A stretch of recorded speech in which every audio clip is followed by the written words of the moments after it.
자를 도우신대요. 큰아이하고 작은아이하고 싸우면 엄마는 누구 편을 드냐면 약한 자 편을 들어요. 하나님도 그래요. 우리가 강하다고 생각하면 성령의 도우심을 받기가 힘들어요. 우리가 약하다고 생각할수록 더 낮아질수록 성령의 도움을 받기가 쉬워요. 성령은 누굴 도우시냐면 약한 자를 도우신대요. 바리새인과 같은 자를 도우시는 것이 아니라 그 죄인 같은 그 세리의 기도를 주님이 받으십니다. 하나님은 교회를 하나 세울 때도 계획을 가지고 계시고요. 한 사람이 이 땅에 태어났을 때 그 사람을 향해서도 계획을 갖고 계세요. 오늘 낮에는 그랬죠. 은혜 받으러 오는 사람, 은혜를 회방하러 오는 사람, 은혜를 갚으러 오는 사람. 우리 어떤 부류의 사람이 되어야 되겠느냐 했습니다. 자, 하나님도 꿈이 있어요. 하나님의 꿈은요, 우리가 은혜 받고 응답받고 문제가 있을 때 기도해서 해결받고 여기서 그치지 않아요. 그 문제가 다 해결되고 그 여인이 죄사함을 받은 게 감격해서 예수님 발을 머리카락으로 막 씻고 옥합을 깨도 아까운 줄 모르고 했던 것은 예수님께서 그 여인의 그 은혜 받은 것에 대한 감사를 주님이 흡족히 받으셨어요. 흡족히 받으셨고 그렇게 은혜 갚는 자리에 들어가면 이제 스스로 알아서는 영적인 일꾼이 되니까 성숙한 자가 되는 거죠. 그럼 성숙한 자가 되면은 성숙해서 건장해서 뭐 하냐? 자, 우리 저 뒤에 우리 고3 학생들이 이제 대학교에 갈 겁니다. 그러면 중학교 다닐 때 아주 부모님이 근심 많이 했을 거예요. 사춘기니까요. 근데 조금씩 철이 들면서 지금은 우리 성도님 다 예쁘다고 하거든요. 여기서 끝나겠어요? 우리 다윗이가 이뻐, 이삭이가 이뻐, 이렇게 여기서 그치는 게 아니라 성도님들이 덕담을 한마디씩 어린아이들에게 해줘도요, 부모님도 어른들도 이 청년들과 청소년들에 대한 거는 기대가 있어요. 기대. 훌륭하게 자라서 장차 이 나라의 기둥이 되고 교회의 기둥이 되고 가정의 기둥이 되기를 원하실 줄 믿습니다. 그러니까 아이가 태어난 것으로 우린 기뻐해요. 아들 낳네, 딸 낳네 하면서 기뻐합니다. 아기가 태어난 것으로 기뻐하는 이유는 그 기쁨 속에는 기대가 있기 때문이에요. 기대. 이 아이는 우리 집의 장손이야. 이 아이는 우리 손주야. 우리 딸이야, 아들이야. 그러면 이 아이가 응애 하면서 태어난 게 뭐가 그렇게 기뻐요? 아무것도 할 줄 모르는데. 해줘야 될 거 일투성이고. 근데 왜 기뻐요? 그것은요, 기저귀를 갈아주고 우유를 먹였을 때 이것 먹고 기저귀 갈아주고 진자리 마른 자리 갈아주면 이 아이가 무럭무럭 성장해서 장차는 부모님께도 효도하고 나라에도 기둥이 되고 대한민국에서 우뚝 세워지는 기둥이 되어서 더 커지면 글로벌 리더가 되고 이 모든 일들이 포함되어 있기 때문에 응애하고 태어날 때 벌써 박수를 쳐주고 환영하는 거예요. 아멘? 기대 때문이에요. 기대 때문. 지금은 전 세계에서 가장 젊은 나라가 베트남이래요. 베트남은요, 우리나라보다 마약에 대해서 더 강력해요. 처벌이. 우리나라 사람 전직 경찰관이 뭔가 법을 많이 어겨가지고 베트남에 가갖고 화강암 사업을 하면서 화강암 돌멩이에다가 딱 마약을 붙여서 수출을 했대요. 걸렸네. 무슨 망신이에요? 뉴스에 보니까 나오는 거예요. 더 기가 막힌 건요, 젊었더만요. 어쩌자고 그렇게 나쁜 짓을 해갖고요, 베트남에서 한국 사람인데 사형을 내렸어요. 사형. 그럼 베트남은 마약 어쩌고저쩌고 하면 사형인가 봐요. 우리나라 사람인데 국법으로 그렇게 되나 봐요. 그래도 중국 사람 하나 우리나라 사람 18명이 사형형을 받았어요. 기가 막히죠? 그럼 우리는 가끔 그 어른들이면서 망나니 짓을 할 때 저런 자식을 낳고 미역국을 먹었어, 이런 말을 어른들을 통해서 들었어요. 그 미역국을 왜 먹었을까요?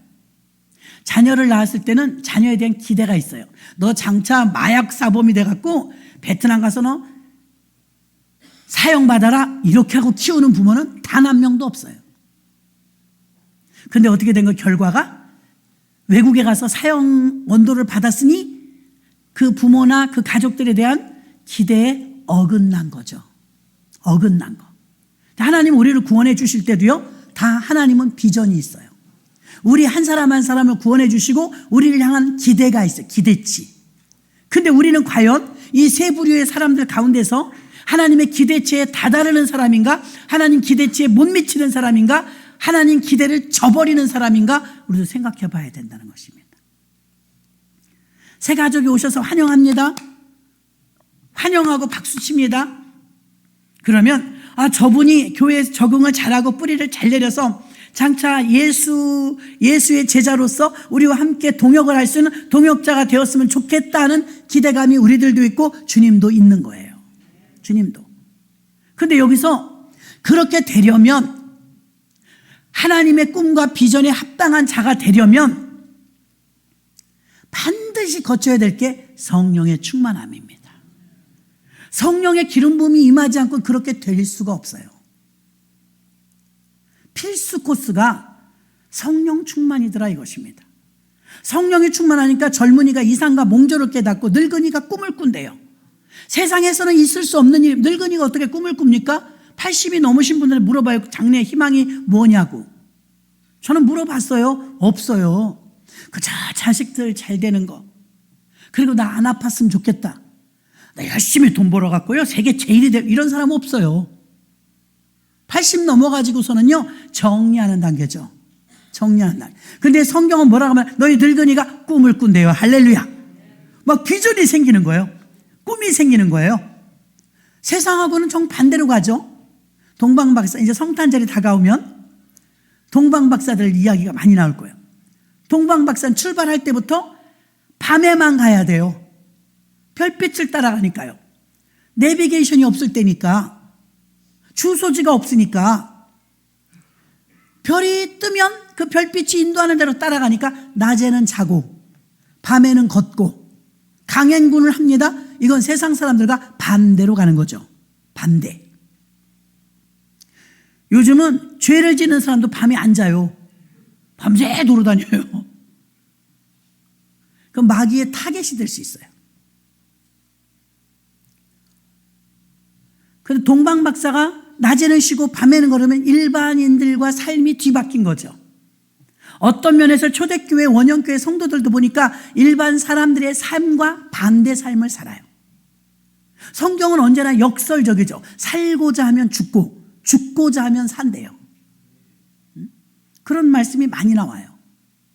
먼저 된 자가 나중되고, 나중된 자가 먼저 되고, 높아지려고 하면 낮아지고, 낮아지려고 하면 높아지고. 할렐루야. 역설적이잖아요. 그러니까 성령의 사람은요, 헤아릴 수가 없어요. 전차와 같아요. 어느 쪽으로 갈지 몰라요. 성령에 충만하신 분들은요, 성령에 의해서 지시를 받고 움직입니다. 집사님이었지만 빌립 집사님을 봐요. 매일 눈만 뜨면 전도해요. 근데 사람들이 전도할 때 유대, 예루살렘, 사마리아 땅끝 이렇게 권능을 받고 성령을 받으면 움직이라고 했는데, 유대도 많이 가요. 자기네 민족이니까. 베드로도 유대로 갔어요. 그러면 예루살렘은 그 이스라엘의 도시 그 수도잖아요. 수도. 예루살렘, 평강이라는 뜻입니다. 그럼 예루살렘도 많이 가요. 우리도 오늘도 전도 나갔지만 전도 나가면 우리도 가는 데 늘 가잖아요. 이왕이면 효율적으로 복음을 증거하기 위해서 사람이 많이 모이는 곳으로 가잖아요. 그런 것처럼 이렇게 복음을 증거하러 빌립이 나서는데 희한한 일은 사람들이 사마리아는 안 가는 거예요. 예루살렘과 유대와 사마리아 땅끝까지 이렇게 말했는데 사마리아는 안 가려고 그래요. 사마리아는 혼혈족이죠. 혼혈족. 정통한 유대인이 아니에요. 가는 걸 꺼려해요. 근데 이 빌립 집사님이 얼마나 훌륭하냐면 그래도 가요. 사도들도 꺼려하는데 빌립 집사님은 사마리아로 들어갔어요. 그리고 또 누가 들어갔어요? 예수님도 사마리아 수가성까지 들어가셨어요. 예수님도 거침없이 이방인의 땅에 들어가고 빌립 집사도 거침없이 이방인의 땅에 들어갔습니다.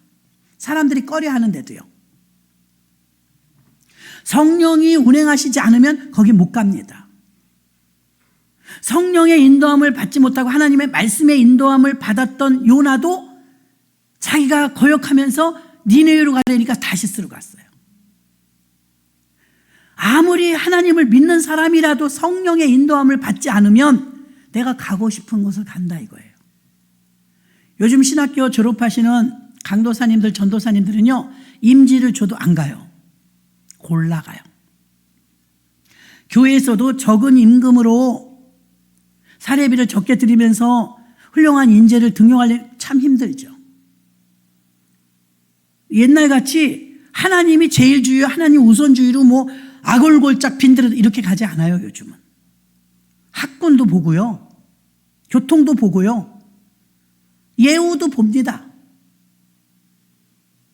성령의 강권적인 역사로만 이루어지는 게 아니라 사람들의 생각과 교육과 자신의 경험으로도 얼마든지 주의 일을 할 수 있어요. 그런데 큰 성과를 거두고 하나님의 비전을 이루기 위해서는 반드시 성령의 인도함을 받아야 합니다. 성령은 아골골짝이라도 이끄는 거죠. 해외라도 이끄는 거죠. 누가 그 척박한 땅에 가고 싶겠습니까? 제가 처음 이스라엘 가서 광야에 가갖고 발을 디디면서 느낀 첫 느낌은요, 왜 이렇게 척박한 땅에 예수님이 오셨을까? 미국도 엄청 좋고 호주도 엄청 좋고 캐나다도 엄청 좋은데 왜 이렇게 물도 없고 간주하고 가는 데마다 벌판이고 먼지 풀풀 나는 이런 척박한 땅에 예수님이 오셔야 했을까? 왜 믿음의 조상은 다 이런 데 살았을까? 그런 생각이 들더라고요. 몽골 같은 데 가면요, 그 땅을 다 준다고 해도요, 시베리아 벌판에 있는 그 고비 사막에 있는 땅 아무리 줘도 소용도 없어요. 인구는 적죠. 땅은 크죠. 장사를 뭐 해먹을 게 없어요. 인구가 적으니까 생산성이 없어요. 버려진 땅이 그렇게 많아요. 그 땅이 우리나라에 있으면 우리는 뭘 해도 했을 겁니다. 우리는 뭘 해도 했을 거예요. 그 땅이 우리나라에 있다면. 그 척박한 땅에도 누가 가고 싶겠어요? 훌륭한 인재들을 하나님께서 콜해서 보냅니다. 이용규 선교사님 같은 분은요, 하버드대 박사학위까지 받은 분이에요. 하나님 몽골을 가라는 거예요. 몽골. 지금도 이제 몽골이 이제 좀 뜨죠. 드라마도 나오고. 근데 그 옛날에 몽골은요, 쳐다도 잘 안 보는 척박한 땅이었대요. 그래서 불평이 나오니까 하나님 앞에, 하나님 몽골을 보내시려면 나를 공부를 시키지 마시지. 하버드 대학 가는 머리 터지게 공부해서 과정 그거 다 밟고 새끼도 돌보지 못하면서 정말 준비했는데 한국에 내노라는 대학에서 강단에서 부르는데 대학 교수에서 하나님께 영광 돌리고 싶은데 왜 나를 몽골 가라고 그러시냐고. 그럴 때 여러분 따지듯이 하나님께 기도해 보시지만 응답이 있나요 없나요? 깜깜합니다. 그럴 땐 깜깜해요. 그런데 가고 보니까, 순종하고 가고 보니까 세상에 거기서 국제대학을 설립하게 만드셔갖고 본토인도 학교에 들어오지만 선교사님들도 들어와서 거기가 거점이 돼서 선교사를 길러내서 자국민 선교사를 배출해갖고 교회마다 파송하는 엄청난 일을 하게 되더라 이것입니다. 학교 총장이 되려니 하버드대 나와야죠. 공부 많이 하실수록 유리하죠. 몽골 정부하고 왔다 갔다 하기 통하기가 쉽지 않습니까? 근데 그걸 미처 깨닫지 못했을 때는 가서 교회 개척하고 사람 한 사람 만나 전도하라는 줄 알고 왜 나를 그런 공부시켰습니까? 투덜댔더라 이거예요. 가서 보니까 하나님이 학교를 만들 수 있는 기회를 주셔갖고 세상에 그 학교도 적은 그 나라에 한국에 원조를 받아가면서 한국에서 교수님들 오가면서 거기 지금도 그 대학에는요, 한국인 선교사님들 굉장히 많아요. 한국어 교사. 몽골에서 한국어 교사 최고예요. 저희가 갔을 때 그 선교사님도요, 그 대학교 교수더라고요. 선교사 하시면서, 교회도 하시면서. 선교사로는 입국이 허가가 안 돼요. 교수로 간 거예요, 교수로. 우리나라도 그랬잖아요. 고종 황제가 허락을 안 하니까 의사로 오잖아, 의사. 그래서 우리 초기에 선교사님들이 거의 다 의사였어요. 의료 선교사. 목적은 교회였지만 우리나라에서 입국 허가를 안 해주니까 나 의사요 그러면 써주는 거예요. 광해원을 짓고 재중원이라고 이름 바꾸면서 의사가 더 많이 필요하게 됐죠. 신식 의료진으로 하니까 수술이 가능하거든요. 근데 한방은 수술을 못 하거든요. 그러니까 수술할 환자가 막 늘어나기 시작하니까 병원이 모자라죠. 그러니까 말하기가 좋잖아요. 병원 더 세워야 됩니다. 병원을 더 증축해야 됩니다. 이러니까 환자가 몰려드니까 눈코 뜰 새 없이 바쁘니까 의사가 모자란 거 당연하잖아요. 그러면 신나가지고 초기 선교사님들이 무디 신학교 연락합니다. 의료나 미용이나 여기서 필요한 인재를 다 부르는 거예요. 그러면 그들이 의사로 들어왔지만 잘 복음을 증거하고 예배 드리는 거예요. 그래서 한국의 교회가 이렇게 많아진 줄로 믿습니다. 지금도 해외에 나가면 선교사님들 중에서 의료진 좋아요. 이미용사도 아주 좋아요. 마사지 하는 분도 아주 좋고요. 일반으로 가시는 것보다는 선교에 꿈이 있다면 한두 가지는 자격증을 따놓는 게 좋습니다. 유용하게 쓰임받거든요. 그것도 복음을 전하되 효율적으로 전하기 위한 준비죠. 성령께서 내 영을 부어준다 하셨기 때문에 성령의 충만함을 받은 자는 바울도 베드로도 확 변했거든요. 그러니까 성령에 변하지 않고 고정관념이나 내가 그동안 가지고 있었던 인간성을 벗어나질 못해요. 성령에 충만하게 임하면 마치 쉽게 갈아엎은 밭처럼 농작물 작황이 달라지는 거예요. 30배, 60배, 100배로. 할렐루야. 그 사람은 그 사람인데 그 사람이 아니에요. 겁쟁이였던 베드로가 담대하게 거꾸로 십자가에 매달려도 죽겠노라고 고백했던 베드로로 바뀌었던 것은 오직 성령 받은 것밖에 다른 게 없어요. 다른 데 가서 무슨 기술을 배웠거나 더 지식을 쌓았거나 그런 기록이 없어요. 오직 성령의 충만함으로 기도와 말씀으로 무장한 줄로 믿습니다. 하나 되게 만든 120문도 성도들을 통해서 하나님이 하신 일은 그들이 하나 되게 하는 이유, 이게 연결져서 생각을 하면 아주 쉽습니다. 하나님은 우리를 부르신 줄 믿습니다. 나를 부르신 이가 하나님, 나를 지으신 이도 하나님, 또 뭐 있죠? 나를 보내신 이도 하나님. 믿습니까? 여러분이 교회 오신 것도 주님이 보내신 거예요. 이걸 하나님의 주권을 믿어야 우리가 믿음이 가능해요. 다 하나님의 손 안에 있다. 그런 의미로 봤을 때는 우리가 집사님을 위해서 안타까워서 기도하면 믿음으로 받아들여야 돼요. 하나님이 다 아시고 계신다. 하나님은 그가 어디 있는지 아신다. 하나님은 우리를 부르셨고 부른 자들에게 죄사함과 구원을 주셨고 죄사함과 구원을 받은 우리들은 어린아이 신앙에서 멈춰있는 교인들이 얼마나 많습니까? 종교개혁 500년이 지났어도. 근데 그 자리에서 점프해서 사도행전으로 넘어가서 이제 성령 충만 받고 성령 충만 받으니까 이들에게는 막 열정이 생겼습니다. 겁쟁이였던 사람들, 주저주저했던 사람들이 갑자기 열정이 생겼어요. 가만히 있질 못합니다. 복음을 전하지 않고는 견딜 수 없는 거예요. 그래서 복음을 막 증거합니다. 사람들이 늘어납니다. 저가 이제 최고로 전도 많이 할 때는요, 6개월에 구역 하나씩이 늘어났어요. 6개월에.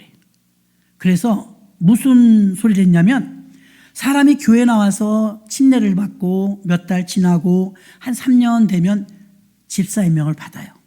그 거의 전 코스죠. 한 3년 정도는 집사 임명을 받아요. 우리 구역에서는 6개월 만에 집사들이 막 나오니까 막 교회에서 뭐라고 하는 거예요. 법도 없냐고. 저 구역에 저기 교회 나온 지 얼마 안 돼서 무슨 집사냐고. 그럼 어떻게 해요? 구역장이 필요한데? 구역이 막 불어가지고. 그래서 6개월 만에 구역장을 막 세워요. 구역 식구가 막 늘어나니까 막 20명씩 예배 드릴 수는 없잖아요. 참고로 우리가 20대, 30대 막 이럴 때라서요. 애기들이 쫄망쫄망 집집마다 둘씩 있어갖고요. 구역 식구 3명이면 애가 6이야. 애 6에다가 구역 식구 셋 그러면요. 9명, 10명 예배를 드려요. 예배를 드리는 건지 저 유아실 생각해봐요. 어떤 땐 예배 드리려고 들어오다 보면 저 세상은 딴 세상이야. 밥상 차려놓고 밥 먹고 장난감 늘어놓고 유아실은 그러는 곳이에요. 우리도 구역 예배를 드리려고 하면 아이들이 뭐 난장판을 벌려놓습니다. 눈을 감고 기도를 할 수가 없어요. 막 애들이 막 자기들끼리 전쟁이 나니까요. 그래도 막 북적북적 국수 끓여 먹어가면서 구역 예배를 그렇게 드렸어요. 여의도 순복음교회가 저렇게까지 발전하는 데는요, 구역의 힘이 막강했어요. 제1선에 있는 구역장들이 엉덩이가 안 보일 정도로 머리가 이만큼 오고 엉덩이 저 뒤에서 따라와요. 그렇게 바빴다니까요. 전화도 잘 없던 시절에 구역장님들이 다 나가서 뛰어다니는 거예요. 그래서 부흥했죠. 옛말에 그랬습니다. 장로교회나 감리교회를 무시하는 건 아닙니다. 장로교회나 감리교회 전도사님들이 여의도 순복음교회 지역장 못 따라와요. 어림도 없어요. 그렇게 맹훈련을 받았어요. 거기 지역장 조장이다 그러면 지역장님들 한번 손들어 보세요. 지역장님들 손들어 보세요. 지역장인지도 모르는 건 아니겠죠? 우리 같이 일 안 하는 지역장님들이 있을까요? 회개하셔야 돼요. 충성되이 여겨 직분을 맡겼다고 분명히 말씀하셨어요. 교구장님들, 목사님을 통해서 그 밑에 바로 밑에 부목사님들 뚫려야 내려가죠. 그 다음에 담당자들 있잖아요. 교육자들, 부사역자들, 거기에 뚫리고 그 밑에 지역장님들, 구역장님들, 여성교회, 남성교회 회장, 임원단, 회원 쭉쭉쭉쭉 다 내려가야 되잖아요. 어디선가 막혀 있으면 물이 시원하게 안 내려가죠. 자연스럽게 흘러야 되는데. 아까 두란노에서도 여러분 배우셨죠? 삭군 목자가 누군지. 삭군 목자는 삭슬 받는데 일을 안 하는 자가 삭군 목자예요. 삭슨 받는데 일은 안 해. 그럼 삭군이죠. 삭슬 받는데 일을 해. 충성된 자인 것입니다. 그러니까 구역의 맨 밑바닥엔 구역에서 막 활성화가 돼서 부글부글 불을 끓여주니까, 막 불을 떼주니까 뜨거워가지고 선한 경쟁도 좀 필요한 것 같아요. 우리 교회 사람들은 너무 사람이 좋아. 너도 좋고 나도 좋고 쎄쎄쎄 다 좋아. 긴박성이 없어요. 근데 주의 일을 좀 하려고 그러면 진짜 지지고 볶아요. 막 여기저기서 막 일 터지죠. 막 성도님 중에 이런 일 하나 생겨봐요. 또 2개 생겨봐요. 3개 생겨봐요. 미칩니다. 그럼 어떻게 해요? 우리가 무슨 힘이 있어요? 뭐요? 기도해야죠. 기도. 손 놓고 있으면 안 되죠. 기도해야죠. 그래서 베드로가 잡혀갔어요. 초대교회가 그렇게 왕성하고 그렇게 충만했는데 일이 끊이질 않아요. 한번 야고보가 잡혀갔네. 야고보가 누구예요? 주님의 제자잖아요. 야고보가 투옥됐어요. 여러분, 우리 교육자들이 있는데 그 중에 하나 감옥 갔다고 생각해 봐요. 그럼 여러분 중에 아유, 김유철 전도사님이 감옥 갔대. 그러면 우리가 눈물로 기도해야 돼. 이렇게 선량한 사람은 몇 명일까요? 어떤 사람? 무슨 일이래요, 목사님? 그래도 무슨 일이 있겠죠? 이상하게 물어보는 사람도 있을 거예요. 괜히 잡아가겠어요? 이러면서. 자, 그 다음에 더 심각해진 담임 목사님 잡혀갔어요.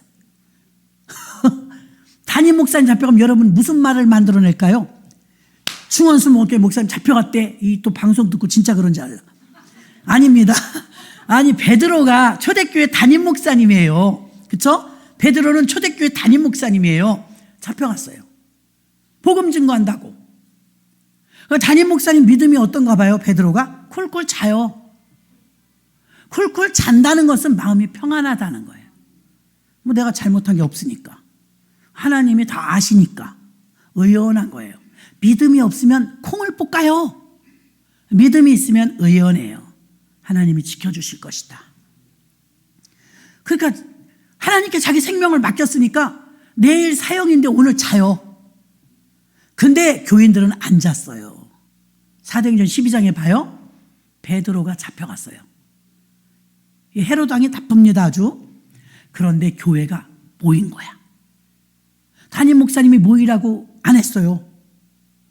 다 교회로 온 거예요. 담임 목사님 체포되니까. 어느 날 제가 여러분 잡혀갔다. 여러분은 여기저기 알려주느라고 정신없을걸. 그럴 때 여러분 교회로 오시기 바랍니다. 교회 오셔서 기도해 줘야지요.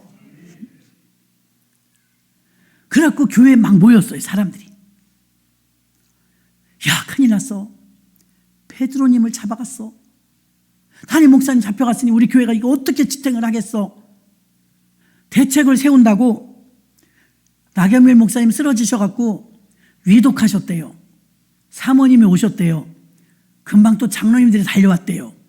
근데 이분은 의식은 없는데, 아니 의식은 있는데 몸은 못 움직이는 거야. 말도 못하고 듣지도 말도 못하고 손짓 발짓도 못하고 그냥 왜 그랬는지 모르겠어요. 그러셨대요. 우린 간증을 들은 거니까요. 근데 성도들이 못 쓰겄더래요. 그분이 말씀이 의식은 있는데 들린다 이거예요. 들린다. 들리는데 그러더래. 사모한테 와서 장로님들이 처음 오자마자 아유 사모님 우리가 합심해서 작정하고 태어나실 때까지 기도할게. 얼마나 멋있어. 장로님들은 좀 그렇게 솔선수범해야 돼요. 근데 그 교회 장로님들은 안 그랬던가 봐. 사모님 대단히 죄송한데 후임자를 의논하셔야 될 것 같아요. 후임자 의논을 하더래요. 후임자. 근데 다 들리더래요. 죽은 사람 취급하더래요. 그래서 이를 악물었대요. 내가 깨어나기만 해봐라. 너희들 다 죽었어. 속상해갖고. 다 들리는데 안 들리는 줄 알고 사모님하고 후임자 의논을 하더래요. 기도를 안 해주고 후임자 의논을 하는데 그분이 그곳에서 은퇴까지 계시고 지금도 계시고 안 돌아가셨어요. 할렐루야. 그 너무 속상하더랍니다. 여러분 교회가 무슨 일이 생기면 수근수근하면 안 돼요. 다 우리 식구니까 어떻게 해야 돼요? 기도해 줘야 돼요. 그래서 담임 목사님이 베드로가 잡혀갔는데 교인들이 막 누가 시킨 사람은 없는데 교회로 모인 거예요. 교회에 모여서 자 베드로를 석방시켜 주세요. 베드로를 구해 주세요. 이 중보기도의 위력이 대단합니다. 대단해요, 여러분. 한 사람의 기도는 천을 쫓고 두 사람의 기도는 만을 쫓기 때문에 혼자 기도하는 것도 귀할 때가 있지만 문제가 있을 땐 강력하게 합심 기도하는 게 좋습니다. 그래서 막 합심 기도를 한 거예요. 사도행전 12장에 우리도 그런 건 배워야 될 줄로 믿습니다. 문제가 생기면 말하지 말고 문제가 생기면 기도하는 거예요. 그래서 기도했더니 하나님이 부리시는 천사를 보낸 거예요.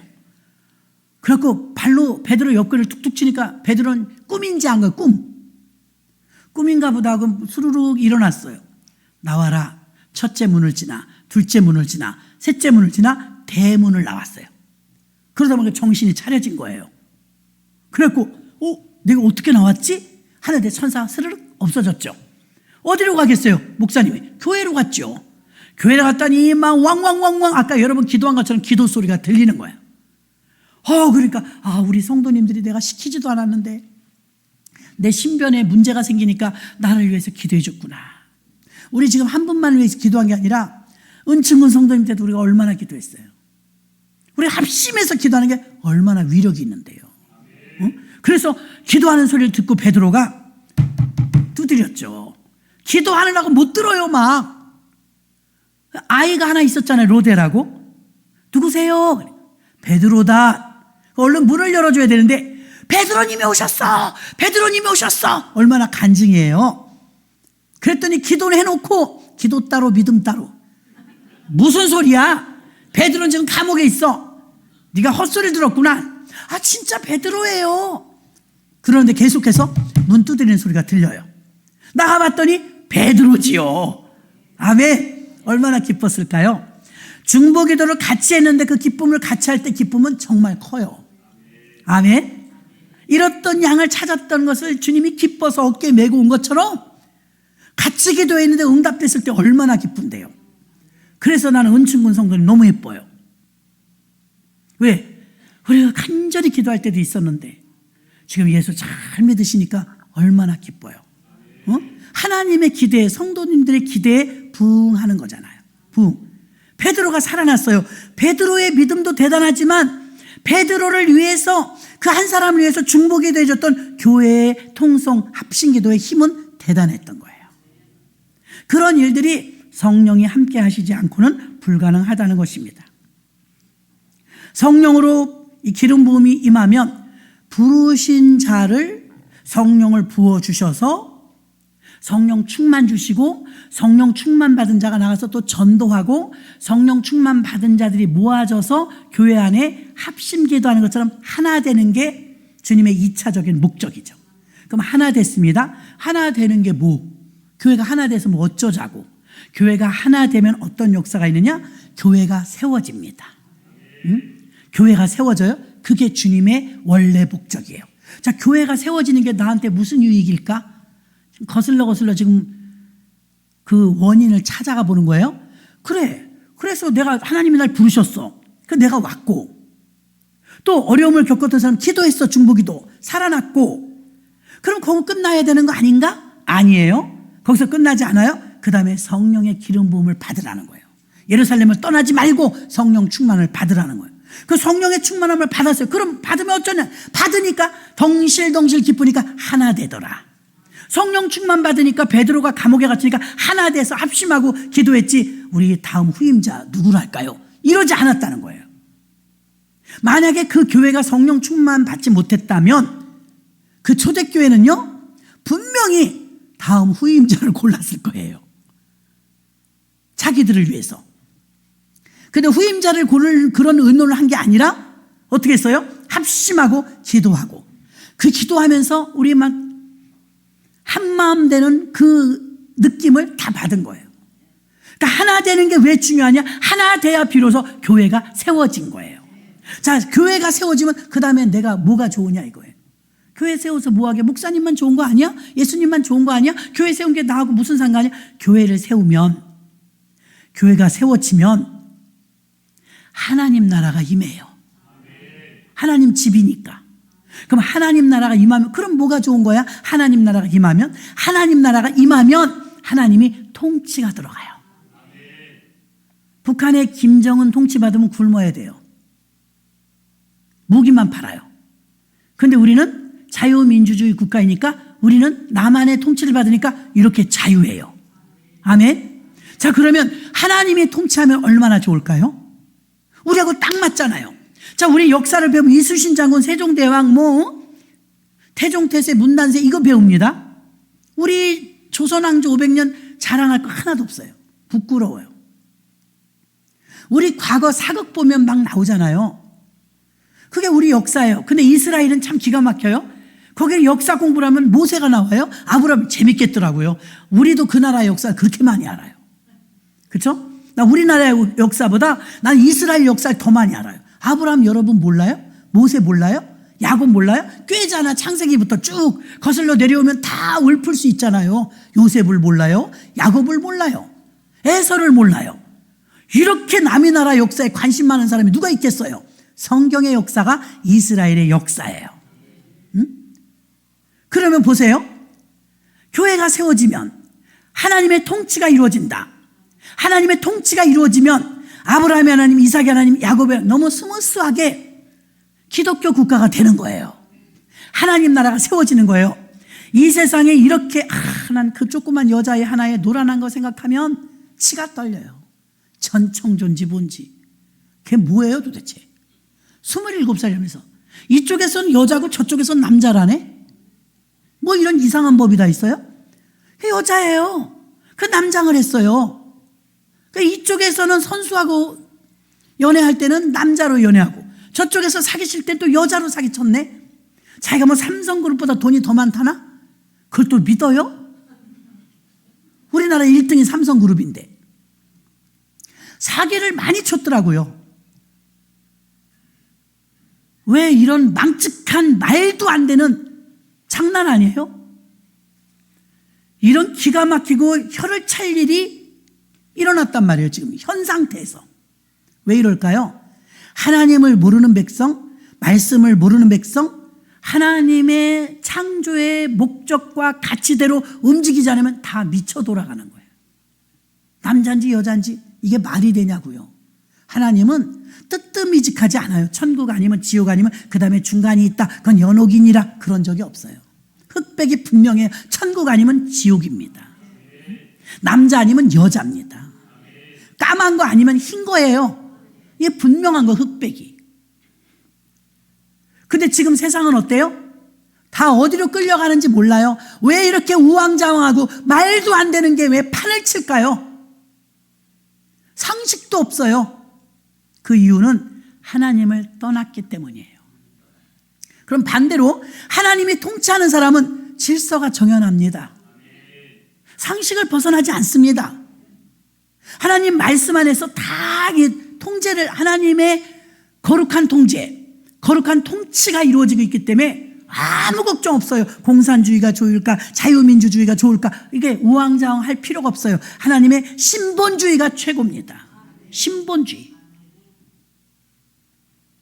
그 사역의 성취는, 하나님은 꿈이 있어요. 비전이 있어요. 우리 한 영혼이 천하보다 귀한데 우리 일단 커먼합니다. 우리를 불러요. 그럼 콜링하죠.